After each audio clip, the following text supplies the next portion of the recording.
Салам достор, сулуулук, сүйүү, жаштык жана айымдарга керектүү нерселердин баары менин каналымда. Менин атым Айнура Сагынбаева.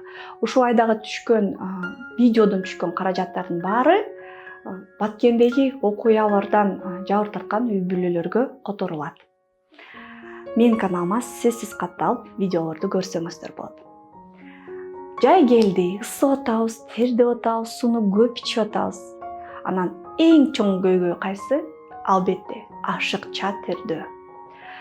Ким ошо көйгөй менен жакындан тааныш болсо, мени түшүнөт. Ким тааныш болбосо, бул эмнени сүйлөп атат деп ойлоп коюшу мүмкүн. Анткени ашыкча тердеген адам жашоосунун сапатсыздыгын айтат. Жашоосунун бактысыздыгын дагы айтат. Ооба, бул аябай чоң көйгөй жаратат. Кайсы денебиздин кайсы жерлери аябай көп тердейт. Көбүнчө бул кол, бут жана колтук. Кээ бирөө беттери да тердейт, кээ бирөө негизи эле денеси тердейт. Тердөөнү физиологиялык жана физиологиялык эмес деп бөлүштүрсөк болот. Мисалы, физиологиялык эмес оорунун белгиси десек болот. Инфекциялык оорулардын мисалы ошол эле тиф, бруцеллез, грипптин белгиси десек болот. Эгерде көп тердеп атсаңыз, температураңыз, дене табыңыз көтөрүлүп атса, өзүңүздү начар сезип атсаңыз, анда сөзсүз инфекционист дарыгерге кайрылып, же терапевт дарыгерге кайрылып, анализдер тапшырып, эмне себептен мындай болуп атат, аныктап, анан дарыланышыңыз керек. Негизги оору кетсе, тердегениңер дагы токтойт. Экинчи бул вегетативдик нервдик системанын туура эмес же башкача иштөөсү десек болот. Ар бирөөбүз башкача бөлөк организмбиз. Кээ бирөөнүн организми мындай иштейт, кээ бирөөнүкү тигиндей иштейт. Ар бирөөбүзгө туаса өзүнчө гендердин бир системасы берилген. Ошол гендер көп нерсеге жооп берет. Кээ бир адамдардыкы вегетативдик системасына жооп берген гендер ошол көп тердей турган болуп келген. Ошол себептен мал адам аябай көп тердейт. Терчил деп коебуз кыргыздарда. Аябай терчил деп. Ал адамдар ал адамдарга тез эле суук тиет. Анткени тердеп туруп эшикке чыгат. Ал адамдар жалпы денеси көп тердейт. Кээ бирөөнүкү болсо локалдуу тери бар, колтуктун тери, буттары тердейт. Аябай кубанганда, сүйүнгөндө же жини келгенде колдору тердеп кетет. Мен учурашкандан дагы зарыгам, мен тик уялам деп эркектер көп айтышат да. Колум тердей эле берет, кээ бирөөнүн буту тердейт, жаман жыт чыгат бактериялар кошулганда. Бирөөнүн үйүнө барганда бут кийимин чечкенден уялат. Квартира бою, үй бою жаман жыттар чыгат деп уялат. Маршруткада турганда колтукту көтөргөндөн уялат. Анткени бунун баары тери болот. Тер дегенде ар кандай даражалары болот. Мисалы, анча тердөө бул нормалдуу, бул физиологиялык көрүнүш. Ар бир адам тердеп туруш керек. Тер бездери иштеп туруш керек. Тер бездери кадимкидей кичинекей завод сыяктуу, анатомияны карасаңыз, ал кичинекей ошо мешок сыяктуу нерседен каналдары кетет, анан ошол каналдар менен сыртка чыгат. Тер бездеринин эки түрлөрү бар. Бирөө болсо дайыма иштей турган тер бездери, алар иштеп эле сыртка чыгара берет. Кээ бирөө болсо бир иштеп туруп жарылып кете турган тер бездери. Алар дайыма иштебейт. Эң көп жабыркаган жер албетте бул кол, бут жана колтук. Кантип арылабыз? Мына жай келди, тердеп баштадым, эмне кылсам болот? Кээде Айнура эже жашагым келбей кетет дегендер дагы бар. Эмне кылабыз? Бул нерседен арылуу мүмкүн.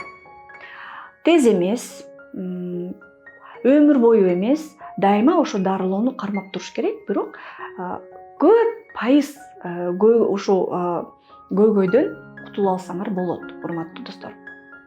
Кандай методдору бар? Эгерде колтуңар анча-мынча, колдоруңар, буттарыңар анча-мынча эле тердеп атса, анда колтукка жөн эле дезодорант колдонгула. Мисалы, мен студенттик кезде дезодорант деген билчү эмес экенмин, биринчи курска келген. Анан аябай уялчумун да, эмнеге тердеп атат, өзүмө ушунчалык жагымсыз болуп атат деп. Көрсө жөн эле дезодорантты колдонсо жардам берет экен. Ал тууралуу мына мисалы балким бирөө азыр күлөттүр, бирок жаштарга, силердин балдарыңар ошо дезодорант жөнүндө билеби? ошону сурап көрсөңөр.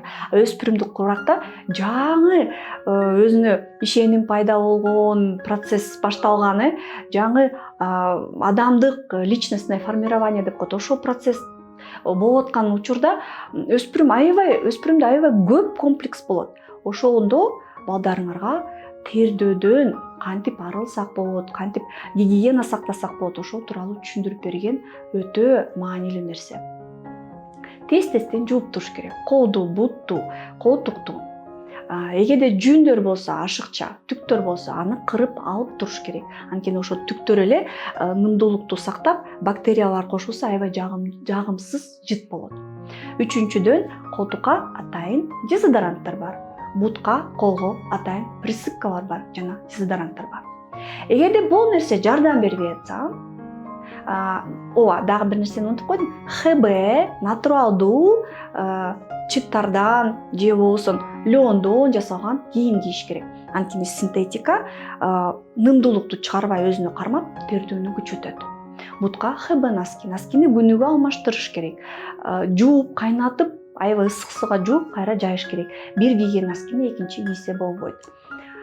Эгерде бул нерсе да жардам бербей атса, экинчи атайын алюминийден жасалган дезодоранттар. Булардын ар кандай аталышы бар. Мен аталып кетсем бул реклама болуп кетет. Адабан, драй жана башка бар. Сетевой маркетингде дагы көп дезодоранттар бар. Бул дезодоранттар эмне менен жакшы? Эгерде колтук аябай тердеп атса, көпкө чейин тердөөнү азайтат. Дезодоранттарды жумасына 1 же 2 жолу колдонсоңор болот. Бутка деле ошондой дезодоранттар бар. Ал дагы жардам бербей атса, бирок минусу дагы бар, айтып кетейин. Бир аз организмге зыяны көбүрөөк, анткени алюминий организмде топтолсо, жаш балдарга болбойт, өспүрүмдөргө болбойт, кош бойлуу мезгилде болбойт, иммунитети начар адамдарга болбойт. Бул дагы жардам бербей атса. Үчүнчү бул ботокс. Ботокс. Анткени бул ийне аркылуу ушул жердеги колго да жасаса болот, бутка да жасаса болот. Атайын рецепторду, тер бездерин иштете турган рецепторду уктатып салчу инъекциялар. Бир жылда бир жасалат. Ботокстун өзгөчөлүгү бар. Ойлогоңуздар, келип эле бир жылда бир атып койсоң. Биринчи жасаганда 3 айга жетет. Экинчи жасаганда андан көбүрөөк жетет, 4-5 айга. Андан көрөк ошентип 3-4 жасагандан кийин 1 жылга жетет. Ботокстун плюстары: укол аркылуу эле, операция кылбай эле, мисалы, кийин 1 жылда бир эле колтуктун тертегенин азайтсаңар болот. Операциянын минусу: кымбат. Анан жыл сайын кайталап туруш керек. Бир нече убакыттан кийин организм ага дагы көнүп, реакция бербей калышы мүмкүн. Дагы бир нерсени унутуп койдум. Адамдар, айымдар, өзгөчө мырзалар аябай көп колдонот. Мен дагы жаш кезде колдонуп көргөм. Фармидрон, формалин деген нерселер дагы аябай көп колдонулот элде. Бул нерсенин плюстары дагы, минустары дагы бар. Плюсу тердетпейт, кургак болот. Минусу болсо башка жерлер тердей баштайт. Анан ушул жердеги терини тер бездери менен кошо өлтүрүп коет. Бир нече убакыттан кийин аябай кытышуу башталат. Анан ошол жердеги тери карарып түшөт. Бизге бул керекпи? Жок, кереги деле жок. Ошол себептен бул нерсени дагы өтө көп колдонуу кереги жок деп ойлойм. Мен сунуштай турган дагы бир нерсе бул операция. Колтукка жасалган операция. Колго, бутка операция жасай албайбыз. Эгерде өтө көп тердеп атса, мен невропатологко кайрылууну сунуштайм. Невропатолог атайын анализдерди, изилдөөлөрдү жазып берет. Организмде өзгөчөлүк болуп атса, аны дарылайсыңар, анан тердеген азаят. Колтукка болсо жеңилирээк. Операция бар. 2 түрү бар операциянын. Биринчи түрү кюретаж подмышечной области. Кадимкидей эле кашыкча болот. Операция жергиликтүү наркоз менен жасалат. Лидокаин же убистазин деген. Пациент сүйлөй берет, жата берет, операционныйда жазалат. Анан ошол жерлерге бир 2-3 жерден жыртат дагы, ошо кашыкчаны киргизип кадимкидей кырат. Могу жерде операцияны көрүп койсоңуздар болот.